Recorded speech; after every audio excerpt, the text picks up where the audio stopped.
Selamat malam pemirsa, Anda menyaksikan Headline News. Tim SAR gabungan melakukan asesmen dan evakuasi santri yang tertimpa reruntuhan gedung mushola di Pondok Pesantren Al-Hozini di Buduran, Sidoarjo, Jawa Timur. Sebanyak 2 tim rescue kantor Basarnas Surabaya yang terdiri dari 13 personil dikerahkan menuju Pondok Pesantren Al-Hozini di Buduran, Sidoarjo yang runtuh pada hari Senin sekitar pukul 15.35 waktu Indonesia Barat. Tim pertama yang tiba segera melakukan asesmen awal di lokasi kejadian. Setelah melakukan asesmen, tim SAR gabungan mendapati adanya tanda-tanda 2 korban dalam kondisi selamat di bawah reruntuhan.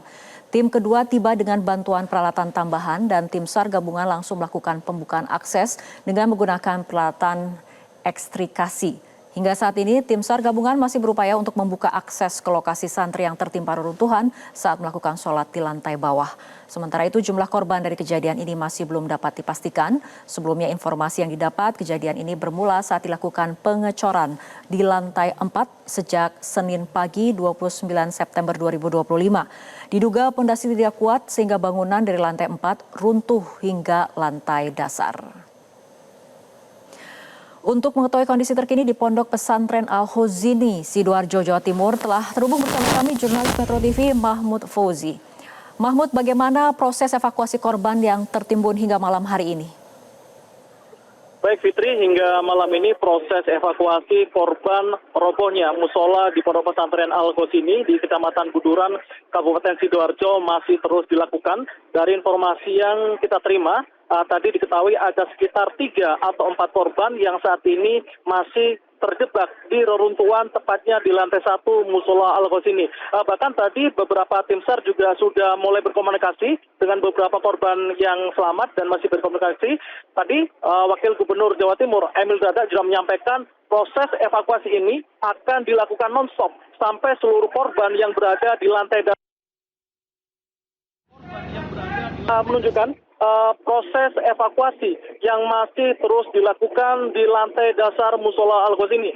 Proses evakuasi ini dilakukan oleh tim SAR gabungan baik dari BPBD, Basarnas, TNI maupun Polri dan juga pemadam kebakaran serta beberapa unsur potensi SAR lainnya. Saat ini kemungkinan masih ada 3 atau 4 korban yang masih bisa berkomunikasi dengan petugas gabungan.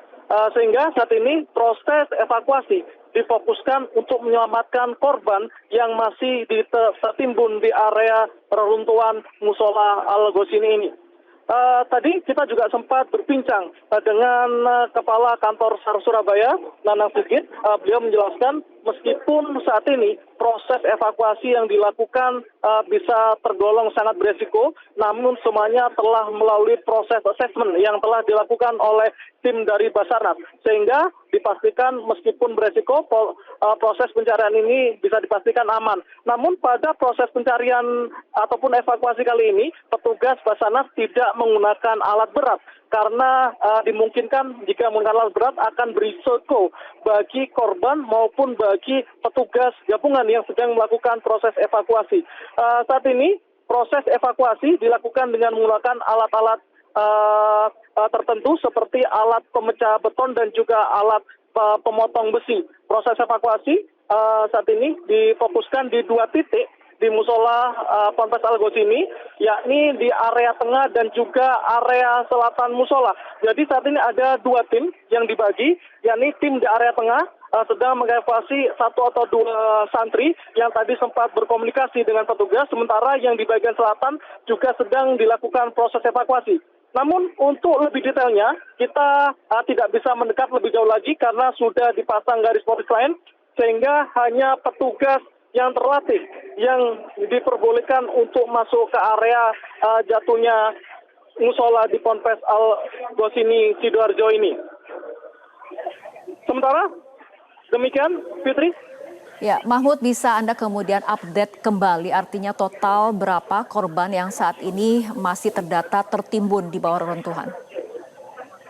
Saya tadi sempat menanyakan terkait jumlah korban, baik kepada Wakil Gubernur Jawa Timur, Emil Dardak, maupun kepada Kepala Kantor SAR Surabaya, Nanang Sigit. Namun baik Emil maupun Kepala Kantor SAR menolak menjelaskan dengan detail berapa korban yang saat ini berhasil diselamatkan dan juga masih tertimbun. Baik Emil maupun Nanang Sigit saat ini menjelaskan pihaknya fokus untuk mengevakuasi korban yang saat ini masih tertimbun dan diduga masih selamat di area runtuhan. Namun dari informasi yang kita dapatkan baik dari warga maupun dari wali santri yang ada di sini, setidaknya lebih dari 50 mobil ambulans sudah keluar masuk area pondok pesantren dengan membawa korban luka. Seluruh korban luka ini dibawa ke beberapa rumah sakit yang ada di Sidoarjo seperti di Rumah Sakit Sidadar dan juga Rumah Sakit Umum Daerah Sidoarjo. Memang hingga saat ini belum ada berapa korban yang meninggal dunia, namun dipastikan saat ini proses evakuasi masih terus berjalan sampai seluruh korban berhasil diselamatkan. Demikian Fitri. Baik, terima kasih Mahmud Fauzi atas laporan Anda. Jelajahi cara baru mendapatkan informasi. Download Metro TV Extend sekarang.